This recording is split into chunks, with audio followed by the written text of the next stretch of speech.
बिस्मिल्लाहिर्रहमानिर्रहीम।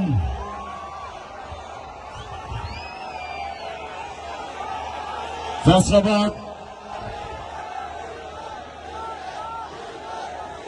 माशाअल्लाह सबको आज मैं खुशामदीद कहता हूं अपने नौजवानों को।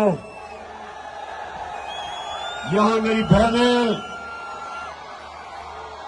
पहली दफा हमारे जलसों में, किसी भी जलसों में पहली दफा इस तादाद में पाकिस्तान की ख्वातीन भी शामिल है हमारी तहरीक में। यहां हमारे एमएनएज, एमपीज, वर्कर्स, नौजवान, यूथ और मैं यहां अपनी मसीह बरादरी को भी खुशामदीद कहता हूं। मेरे पाकिस्तानियों,